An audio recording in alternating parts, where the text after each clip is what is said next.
You know, I'm actually surprised by that. SFA's been doing better. Yeah. I thought about going to that game, and I was like, I don't know if Commerce is where I want to be at night. So, was it a day game? I thought it was at 7 o'clock, was it not? You're probably right. You would know more, but yeah, that's true. Yeah. Good morning, everybody. We're going to be in Joshua chapter 5, so go ahead and open up to that.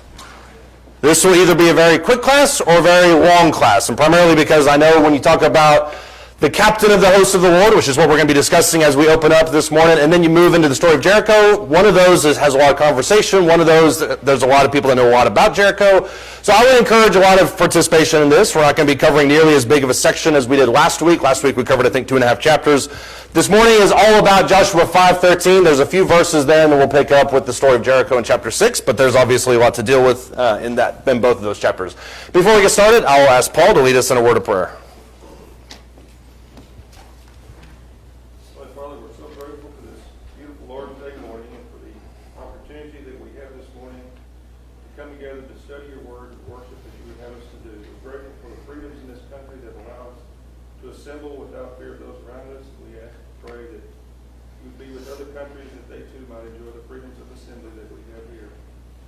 Pray for the ones who are teaching our classes throughout the building this morning.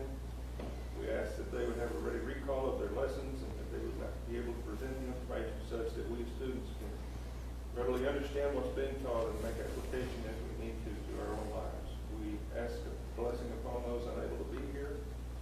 Whatever the situation is, whether they're sick or traveling, whatever it is, we ask that you would be with them, protect them, keep them safe, and heal them all to the degree where they might be back with us very near. Be with us now throughout this Bible study.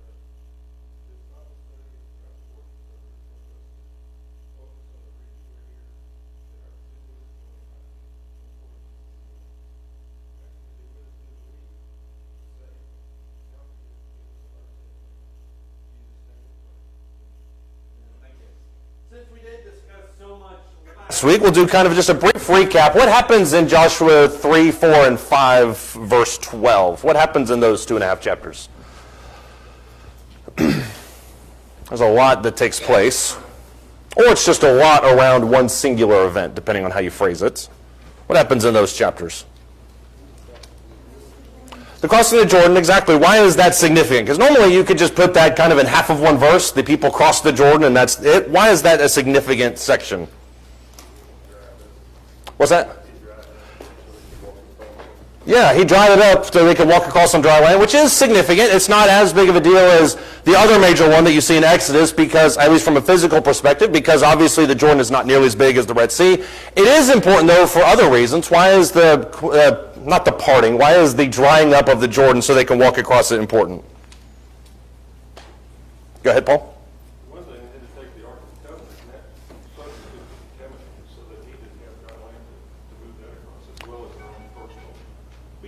Yeah, that's true. I mean, they don't want the Ark of the Covenant contaminated, so that obviously has to dry up so they can carry it across. I think that's true. Levi just ignored you, so go ahead.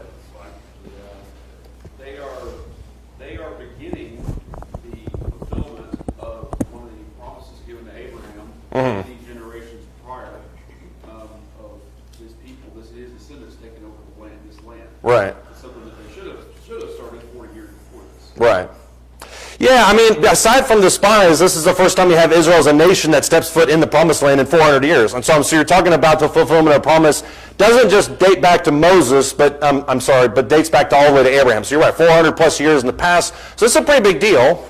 Nathan? One of the things we talked about last week was it's also symbolic to the people that God is with Joshua just like he was with Moses. Right. And I think that's a part of the Joshua story that we don't oftentimes exemplify, which is the fact that just as God was with Moses, he's also with Joshua. He's going to kind of show that and demonstrate that, the parting of the Jordan, the drying up of the Jordan. I had 3 people tell me after class he didn't part it. So after he dries it up, they cross across. That's after they cross it, very similar to what he did with Moses. So I think that's obviously very important. What do they have to do in chapter 5 before they take Canaan? We kind of touched on this briefly. We didn't devote as much attention as I wanted to. Paul?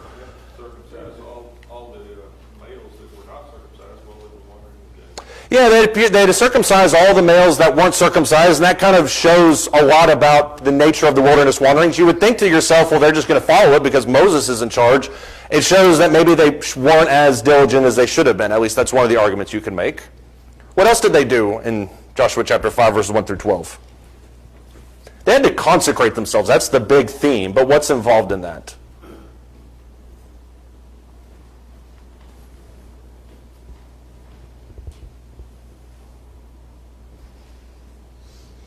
There aren't any subtitles in Joshua 5 in mine, so we're out of luck in that regard. Go ahead. No cheating. Well, I'm not against cheating as long as it's all biblical, so, yeah. What meal did they take? What's that? They took the Passover, exactly. We talked about how that's probably, and obviously there's no way to take that or no way to guarantee this, probably the first taking of the Passover in those 40 years, because as we mentioned from Leviticus, no uncircumcised male may eat the Passover. Do some people take it, some people not? I don't know. It seems to signify that maybe they didn't take it. I wouldn't be dogmatic about that, but that seems to be the implication there. What else is mentioned there in the end of Joshua chapter 5, verse 12? It's a little footnote, if you will, about this nation. What were they still eating? Yeah, the man in the wilderness, exactly. Right, it shows their dependency on God at this point. Now they're going to kind of have to, as we talked about last week, pick up the mantle and move forward. So that's really where we pick up here in Joshua chapter 5, verse 13. Just to put a geographic perspective on it, this is what you see from them so far. You see them taking off from Mount Pisgah. That's the same mountain range as Mount Nebo. So they're leaving there after Moses dies. They go to Shittim. Joshua chapter 3 and verse 1, they set out from Shittim. They crossed the Jordan, and then the people hurried and crossed the Jordan. That's there in chapter 4 and verse 10. Now they camp in Gilgal, which Gilgal is next to Gilead. We talked about the split nature of that. Gilead oftentimes used as a metaphor for the western part. Gilgal oftentimes used as a metaphor for the right or the eastern side. So that's really kind of what you're looking at. They're obviously really close to Jericho, which is what you see in Joshua chapter 5 and verse 1. What kind of city is Jericho? Talked about this several weeks ago. We'll pick it up a little bit more today. It's very fortified. Why do you say that? You didn't think there'd be a PS on the end of that, did you? Well, I mean, the pictures, so I had inner-wall fortifications around probably where most people live. Right. Inner-wall fortifications, and back then they didn't fortify. Yeah, they usually didn't fortify them, and I think that's something we take for granted because when we think of ancient cities, we think of castles and fortifications in Europe, so it makes sense that everybody just built walls wherever they went. For this time period where you have city-states that are largely fluid in nature, occupying mostly nomadic people, the idea that you have a location ingrained in the earth where you have not one but two walls shows that this is a place that's been around for a while. It's also a very technologically advanced place. As we'll talk about this morning when you look at Jericho, this was a city-state that was able to survive long periods of time. The siege was not really an issue. That's not what takes them out. So this is a city that probably could have lasted for quite a while had Joshua not come in and God not helped him, obviously. So that's what happens here in Joshua chapter 5, verse 13. He also meets, if you look in verse 13, a unique character. It says, "Now it came about when Joshua was by Jericho, that he lifted up his eyes and looked, and behold, a man was standing opposite him with his sword drawn in his hand. And Joshua went and said to him, 'Are you for us or for our adversaries?'" It's a really important question. Why is Joshua asking that question? He sees this figure, "Are you for us or for our adversaries?" Why does Joshua ask that question?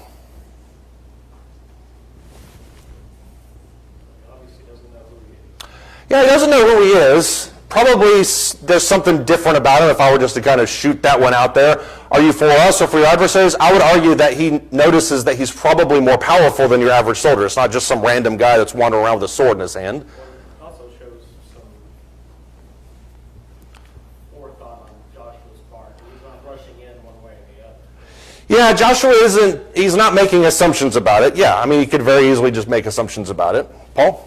Make a guess, but I would think that Joshua right now is looking for some kind of information stream to come to him, and he's hoping that this is the path that's going to bring him the details of what's going on.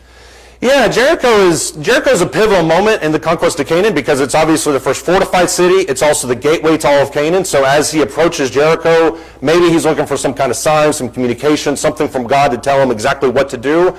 He meets this figure, though, which in my opinion is probably the most enigmatic figure in all of Scripture. You put him up there with other people in the Old Testament just kind of appear out of nowhere.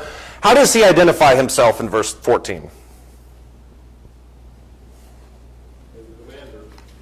As the commander, yeah. Other translations would say captain. What does he identify himself as? Commander of what? The army of the Lord, exactly. Who is this guy? And I'm just going to put the clicker down and let us all eat ourselves. Who is the captain of the host of the Lord? I know somebody looked at commentaries this week. You're hiding over there. I was wondering where you were sitting. Yeah. I might be jumping to the cut to the chase. You look at what Joshua did, Mm-hmm. and Joshua knelt down and worshiped. And Yeah. captain, this one who presented himself as the prince of the host of Jehovah's, Mm-hmm. the army of the Lord, right? And so, Mm-hmm. Joshua worshipped him. He didn't tell him to get up. Right. So you're correct in that you jumped the gun a little bit, so now I regret turning to my right. But you are right in that he did worship him. There's some things that are unique about this encounter that I think separate it from the other ones. If you just zoom back for a second, he says, I'm the captain of the host of the Lord. What does that bring to mind? What do you think? Like, what are the possibilities for somebody like this? Well, we just talked about, finished up with Daniel. Mm-hmm. In there, it talked about the different characters that present themselves to Daniel. Yeah. That way. So you can pick any one of those characters from Daniel chapter 7 on, all the way through verse chapter 12. You have Michael appearing there. You have Gabriel appearing there. You have random beasts that appear there. I don't think they're in play here. So you're right. I mean, if you're thinking about what the captain of the host of the Lord signifies, Michael comes to mind. Gabriel might fit that. He's somebody who denotes power. I think you can at least deduce that. What else comes to mind when you think about the captain of the host of the Lord? Yeah, there's authority. I mean, he at least possesses some kind of spiritual authority, and that's why Joshua reacts the way that he does, is because he's obviously somebody in some kind of spiritual authoritative position. Look at what he tells Joshua. He got confused. He said, well, Okay, so once again, I'm not turning right anymore because we're going to that part. And you're right. I mean, there are signifying markers here. I think Michael's an option. What we're about to talk about is another option. It could just be an angelic messenger, and I think that's the least dramatic of the options, but I do want to put that in play precisely because I am not at any point in the next 10 minutes, 5 minutes going to say this is who it is because I don't know who it is. That being said, I do think there's definitive things about him. Number one, Joshua bows and he isn't refused. Why is that noteworthy? Seen that other places, they've been told to get up and have a servant like you. Exactly. There are other moments where people will bow towards angelic messengers. They're told immediately to get up because worship is reserved for God alone. That's what Curtis was going to say. And then if you also look at verse 15, that's what was mentioned a second ago, being refers to as holy ground. This area that you're standing is holy ground, which obviously denotes what? And this is once again with the Moses connection. The presence of God, exactly, but it also specifically talks about the burning bush. And so I think you have that carryover as well. All of that together signifies that maybe who is this being that I was hoping somebody else would say it, that Joseph is talking to. Who is it? The assumption is. Why you got to be like that? It is the Word, yes. That's an answer and not an answer at the same time. Just say it. There are a lot of people that view this being as the pre-incarnate Christ, and all that means is Jesus before he became Jesus.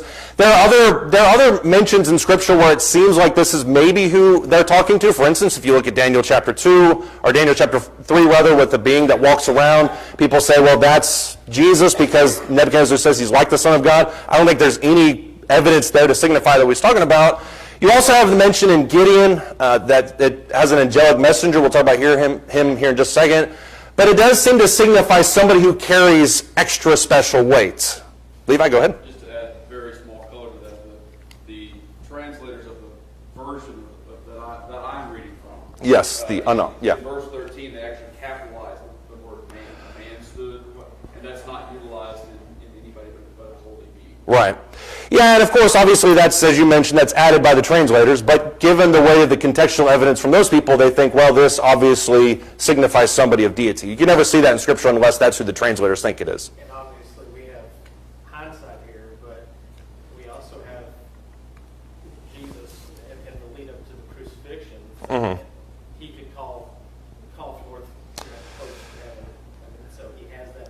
Right. He says he has that authority there, so that also would.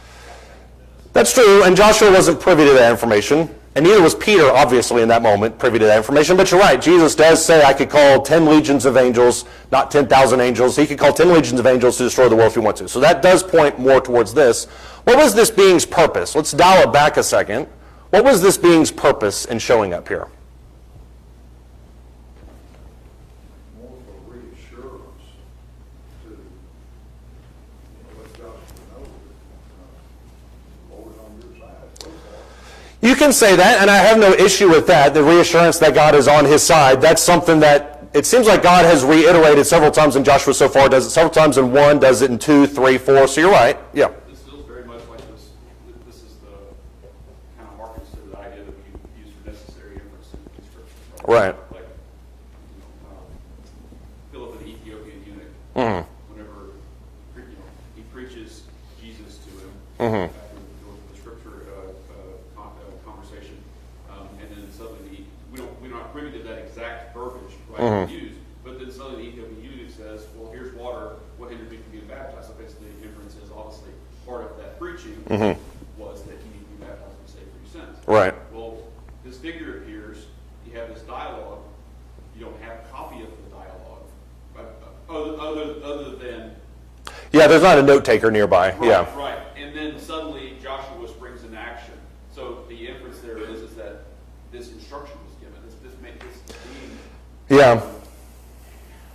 I wanted to use the word prophet, but that's not. I don't know that that's the right context. Yeah. But it's besides the reassuring aspect of it, it's also giving the guidance of here's how you're going to do this.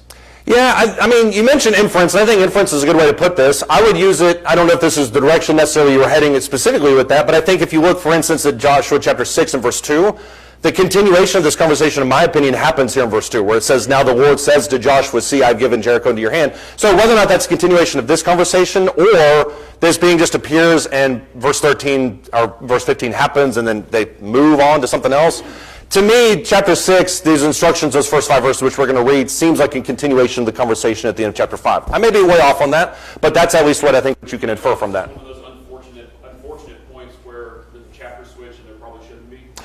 Yes, but that's not his fault. That's Joshua's fault, because Joshua's the one that says, oh yeah, I met this being. And then also Jericho was shut up tightly. So the writer of Joshua is the one, I'm not going to have a problem with any of them, but that's the unfortunate part of it. But you're right, yeah. Ken? Once again, cheating is fine as long as it's Bible-based. Is this the same messenger that appeared to Balaam's donkey? That's another... With the sword in his hand, and that's huge. Mine says messenger there, the prince in Joshua 5. Yeah. A person that can just appear. That's the other situation in which somebody would say, well, maybe that's the pre-incarnate Christ. The problem with that is that there's not really a whole lot of other identifying information around that circumstance to say this is Jesus, nearly to the level of these 2 points here in verses 14 and 15. So is it not? I don't know. That's why we dial it back to say what was his purpose there. I'll throw these up there because I think it's important to provide a counterpoint anytime we start going down a path that looks like something like we're going down. As a counterpoint to everything we just said, there's some other things to consider about presence of angelic beings or messengers from God. For instance, in Genesis chapter 31 and verses 10 through 13, twice in those 2 verses, there's a reference to an angel and then also the presence of God. Obviously, what's happening in that situation is the angel is acting on the authority of God. So I think that's the deduction you can make from there. Is that what's happening in Joshua? I don't know, so that's something to think about. There may also be more than one angel of the Lord. Judges chapter 6, verses 20 through 24 is another mention. That's where you have the example towards Gideon. It seems like that's a different entity than we see in other places. So I think there may be more than one that's referenced in a higher than normal kind of respect for authority.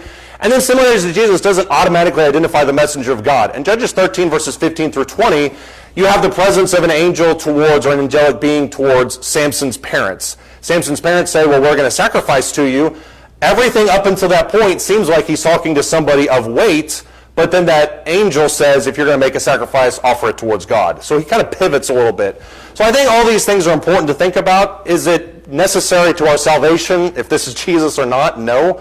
But I think it's important to kind of get all the contextual information before we make assumptions. Jeff, go ahead. This kind of, I think back to Hebrews, where Hebrews talk about how Christ is greater than this, and Christ is Right. greater than that. But, it talks in the angels, but it never mentions a being like between angels and Christ, so people would infer that maybe this is Christ. Well, you say that, and you're right. They would have that kind of You say that, and you're right, but at the same time, you also have cherubim, you have seraphim, and you have Michael, who's mentioned as seems to be the chief of angels. So in essence, you're right in that you have angels in Jesus, but there are various levels of angels. And so, yeah, I think you can, in my personal opinion, this is Jesus. But I would not be dogmatic about that for 1 second. I just think it's really fascinating. That's just, and I may change my mind tomorrow for all I know. And I agree with even the higher level of angels, I don't think we got that kind of authority. Right, exactly. And I think that's what you see. Yeah. Does anybody else have any thoughts or comments before we move into Jericho? Literally, not physically. All right, when you look at Jericho, I think there's some things that obviously just kind of jump right out at you. If you look at Joshua chapter 6, the battle plan has been well discussed. We see that in Bible classes when we're kids. We obviously talk about it in sermons.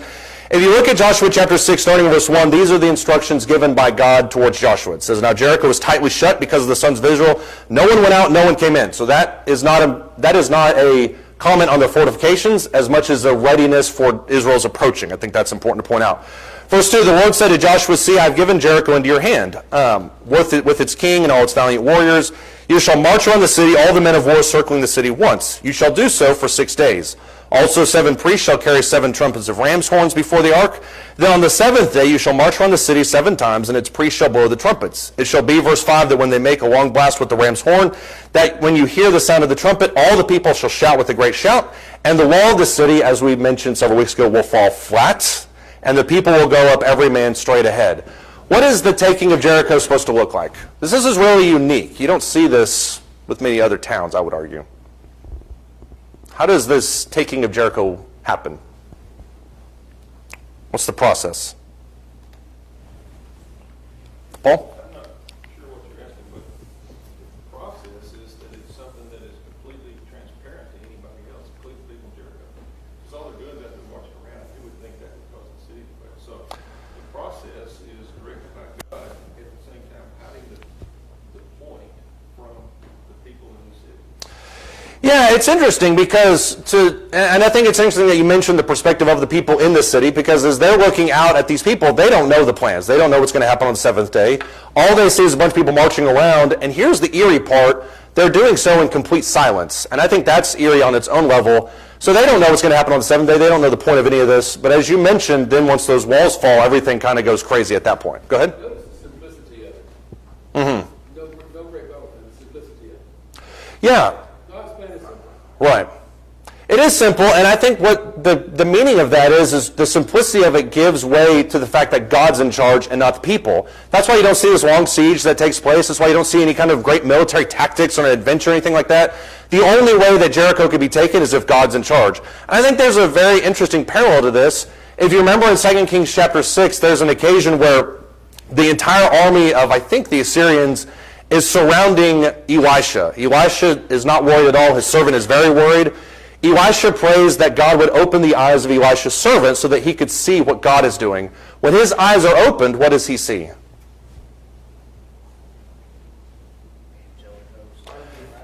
Yeah, he sees angelic hosts. He sees an entire army of fire all around him. And so, even though that obviously is not privy to us, we don't see this in this passage, I think what it shows is that even if we don't see something, obviously God is acting in the background, even if we can't see it. So I think there's a lot of things that take place here. Speaking of Elisha here for a second, since you brought it up, and You say that very accusatorily, but go ahead. No, just, because you had done that series of lessons last year, a couple years ago, whatever it was. And talk about the differences in Elijah and Elisha. Right. You kind of see the same thing here with Moses and Joshua. You know, God gives Joshua instruction, he goes off and does it straight away. Right. Moses, sometimes questions, you really want to send me?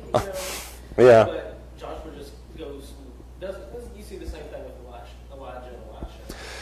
Yeah, it is interesting, and I actually hadn't thought about that, about how both Elijah and Moses seem more, I'm going to put this as nicely as possible, seem more susceptible to emotions than their successors. And I think there's a lot of evidence that the successors saw what happened with Elijah and with Moses, and they said, well, that gives me trust and courage to go do what I'm going to do. So, yeah, you're right. I mean, I think Elisha and Elijah is a very interesting corollary to Moses and Joshua in a lot of ways.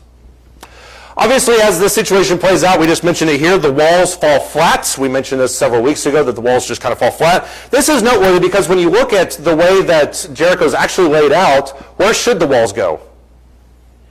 The walls should go down, exactly. So the fact that they fall flat signifies that they weren't broken in. It also signifies that they weren't broken out. They also, I'm not going to say they defy gravity because they don't. They just go completely down. It's almost as if the earth underneath it moved it and they just kind of slide right down in there like a Connect 4 game. That's at least the way that I put it. You also have the army that goes first in this situation. What does God tell Joshua the order should be in Joshua 6, 1 through 5? What should the order be?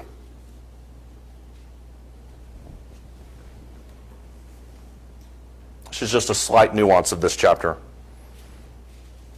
Yes, verse 3, that the army will march and then have priests with horns in front of the ark. Right. Which is opposite of what you normally see with the ark out front.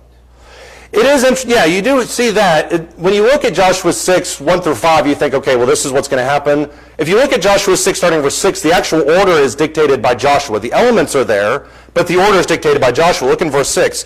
Joshua the son of Nun called the priests and said to them, take up the ark of the covenant. Let 7 priests carry 7 trumpets of ram's horns before the ark of the Lord. Then he said to the people, go forward, march around the city, let the armed men go in before the ark of the Lord. And it was so that when Joshua had spoken to the people, the 7 priests carrying the 7 trumpets of ram's horns before the Lord went forward, blew the trumpets. The ark of the covenant of the Lord followed them. The armed men went before the priests who blew the trumpets, and the rear guard came after the ark while they continued to blow the trumpets. So the order of the marching, and once again, this is just kind of a nuance on this entire story. The order of it is, you have the army that goes first, then the ark that follows immediately after that, then the army comes in after that. What's the significance of the ark being at the center of this entire march?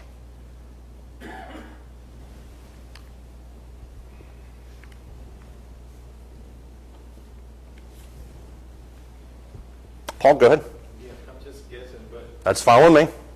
I don't think they realized that the ark that God was not going to allow the ark to be damaged. So by doing it this way, they put the most protection they could from the enemy around the ark. Right. Even though it probably wasn't necessary, they didn't know that. Okay, so it could be that maybe they put a guard in front and back to kind of shield it from other oncoming attacks, something like that. I think that's a reasonable assumption. Yeah, Curtis? I saw you sitting over there. The second consideration is the ark preceded them into the Jordan, and it remained in the middle as they go across. It's the importance of the significance of God's presence be known. Right. God was involved in all of this. Exactly. Because of him that the walls fell down. With him that they were able to take the city. Right. Exactly. I mean, if you think about the order of all these things, it's very simple to say, and I have nothing against that thought, that they put in the center in order to protect it from outside armies. And I think that's certainly a valid assumption. I think you can also make the argument that it's the focal point of everything, because when you think of the way the camp was laid out in the wilderness, where was the Ark of the Covenant? It was in the center of it with all the different tribes shooting off the sides. So they're keeping that same configuration as they move around the entire city of Jericho. It's also noteworthy that other countries in this time period would have their gods that they would bring into battle. They oftentimes bring them at the front. The fact that they're in the middle shows that he's the center point of it. They're not just using it as a totem, which is how Eli's sons are eventually going to use it later. They just kind of use it as a figurehead. It doesn't mean anything to those people at that point. He is the center point of everything, and I think that's noteworthy. After the army goes, then you have the discussion of the actual laps, which what are they supposed to do? How many days are they supposed to walk around it? How many laps each day? 1 per day for 6 entire days, 7 on the 7th. You're looking at a journey that would roughly take you about, I think, an hour, hour and a half. If you're just marching, obviously you got to kind of build in some buffer time there for how many people are actually walking around it. They're to do so silently. If you're an army, if you're a member of the opposing army and you see an army walking around your city for 7 or 6 whole days silently, what is that going to do to your psyche? And this is also a stark contrast to the way other armies would use intimidation tactics and things like that. If you see them walking around quietly, what is that going to do to you? You can guess. It's okay. I'm going to go on a limb here. So first, in issue retraction, that clearly I didn't read the beginning of chapter 6 closely enough to understand that conversation did continue. So It might not. Yeah. No. I agree with that. So when I earlier said about the inference thing, that's not. I thought we were jumping right into the action beginning of 6. I missed. Yeah. back on this. I don't know. I have mixed emotions about this. So I feel like for the first couple of days, pardon the expression, you're going to be freaking out a little bit. You're like, what are these guys doing? Silence? Did these warriors have some kind of vow or something? And so again, pardon the modern expression, about day 4 or 5, this is like a rope-a-dope technique. And like, what are they doing? Now these guys are crazy. Why are they out there? All this stuff. But because of the previous story with Rahab, we already know that the city of Jericho knows about the previous conquest of Israel, and they believe that their God is with them and that they don't really stand a chance. So we already know that element of fear is built into them. Right. So, yes, I don't know. It's probably very upsetting, but again, after 4 or 5 days of this, we're like, where's this going? Yeah, it is. I'm glad you brought up the idea of fear, because that's something that we also don't talk about when we discuss the story of Joshua so much, is the building anticipation as it gets deeper and deeper into Canaan. For instance, after Jericho falls, Ai is next on the map, and Ai understands what's happening. Obviously, they're upset about it. Once Ai falls, then you have the Gibeonites that take action in their own hands. You have the northern and southern alliances that react accordingly. So you're right. I mean, I think on top of the fear aspect, up until Jericho, you have this army, as you mentioned, that's now at your doorstep. They're marching around you in complete silence. That's going to throw them off. I think confusion is probably a good word for this as well. Why else is the idea of them being quiet an interesting tactic? Why is that surprising? What does that mean? What would that do to you? You mentioned that from an Israelite perspective, that's probably going to make you question what's the point of all of this. Yeah, Chris? It's just a tactic of psychological warfare. It kind of is, yeah. It's not used at all in that time period. Right. It's not used ever. I mean, if you think, and this is why I think it's fascinating, if you think to the other ways in which armies would approach cities, oftentimes they're banging on shields, oftentimes they're making noise, they have this strong military presence. Marching around the city is unique from a psychological perspective, but it also positions any kind of intimidation as coming from God and not them. If they're all screaming, that's one thing. Maybe they think, well, maybe this is the people taking the city. Their silence denotes that their power doesn't come from their own intimidation, their own strength, as much as it comes from God. So I think it kind of funnels back up to a demonstration of God's power. Somebody else have any thoughts or comments on that? Yeah. Okay. Toured Israel, and one little guy from a man named Paul, anyway. He was with us, and he was guiding us, and so when the bus got up to Jericho, he stopped, and he said, "We're not going to get out of here, but you can take a picture if you want to look out." Right. But, see, so nowadays, things have kind of changed, especially about Jericho and the tree and all that stuff. So anyway, it's a little different from what it was. Right. But anyway. It is, and it's one of those towns, because of its importance in biblical history, but also in secular history, it's an ongoing archaeological site. I mean, they're always finding new things there. They're always digging up new things. So it is an interesting town in a lot of ways. It's not nearly as big as you would think, but in ancient standards, it's enormous and well fortified, obviously, as the Bible talks about. What happens on the seventh day? Whenever the seventh day comes and they march around at the seventh time, which if you're watching it and they make 2 laps, you're probably getting worried. 3rd lap, you're getting really worried. What happens on the 7th lap once it's over? Priests blow the trumpet, Right. and then the people shout. Right.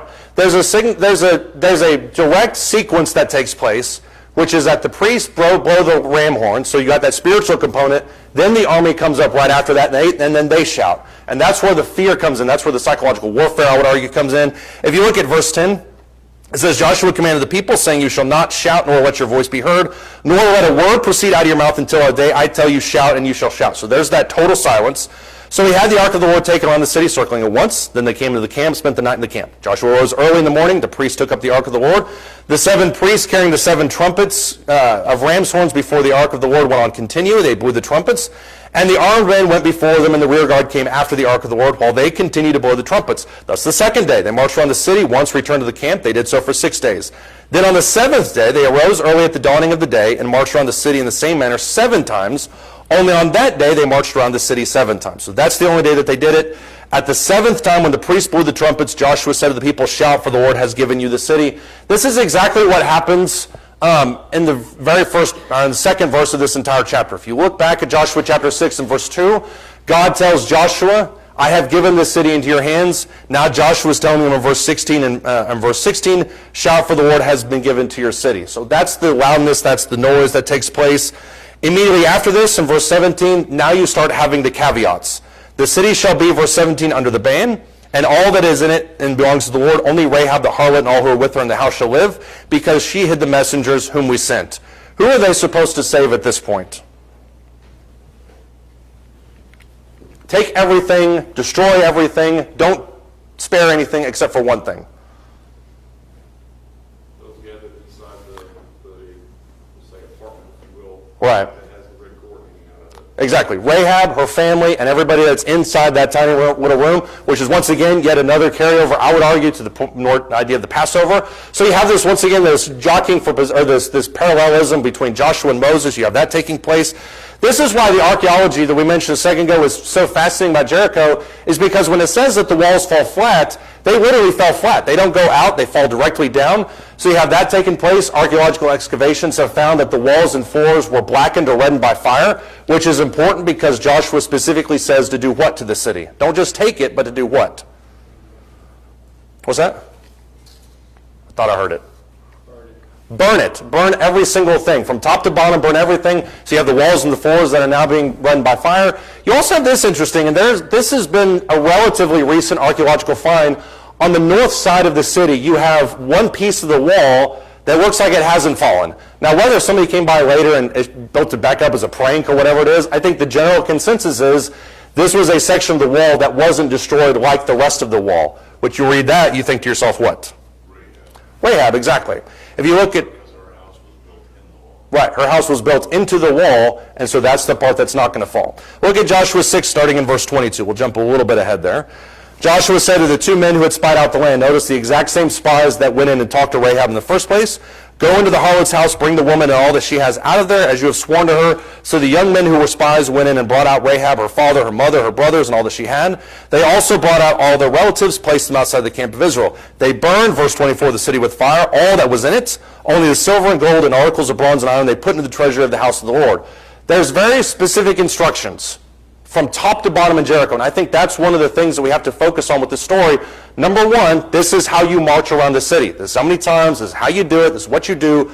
Number two, you go into the city, you bring out Rahab. Number three, what do you do with all the loot inside the city?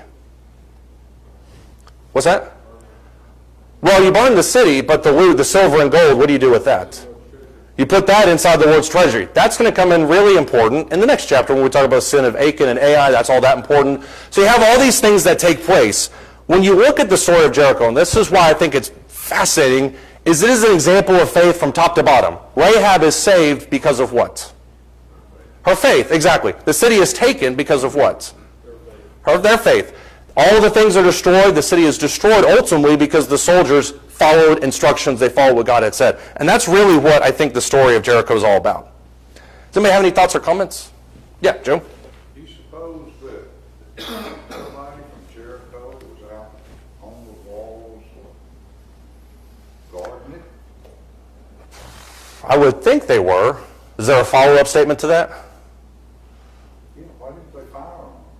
Well, they might have been far enough outside of range that they didn't have to walk close to the walls. Which, if you remember, David gets onto Joab because why did you go too close to the city walls in range of the archers? So it wouldn't have been uncommon for them to stay outside of archery range or catapult range or things like that. So I thought you were going with they were on the wall when it fell, which would have been a very unique situation for those people. But yeah, I'm sure it was business as usual for the most part.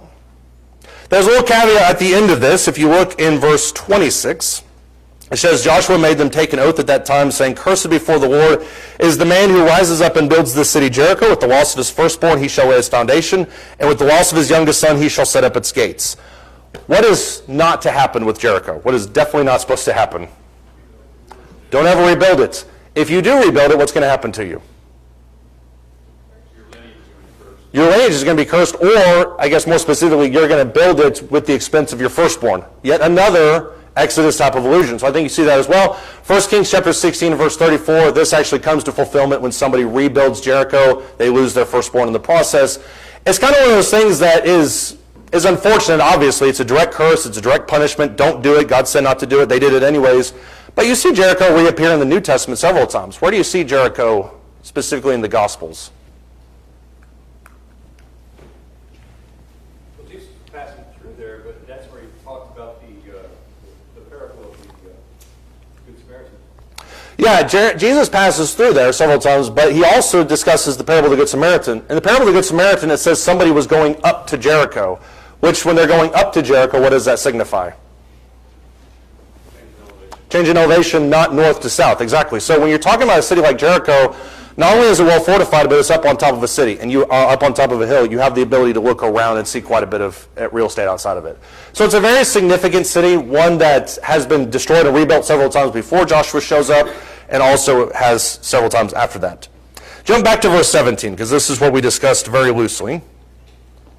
The city shall be under the ban, and all that is in it belongs to the Lord. Only Rahab the harlot and all who are with her in the house shall live, because she hid the messengers whom we sent. But as for you, only keep yourselves from the things under the ban, so that you do not covet them, and take some of the things under the ban. Make the camp of Israel accursed, and bring trouble on it. But all the silver and gold and articles of bronze and iron are holy to the Lord. They shall go into the treasury of the Lord. This is a direct statement from God. Do not take anything that is silver, gold, all the loot. Don't take it for yourself. Those of you who have read ahead, what happens in the next chapter? They have a violation of that. And that's, chapter 7 is a much more spiritual chapter because it discusses the idea of this curse. But it also brings up another very interesting, thought-provoking question when you discuss the sin of Achan is, it's one thing for Achan to die on behalf of his own sin. Why did Achan's family have to die on behalf of his own sin? And so that's what we're going to discuss a little bit next week as we look at this chapter. We'll end a couple minutes early. Does anybody have any thoughts or comments before we close up shop? Okay, if not, we'll pick up next week. Thank you, guys.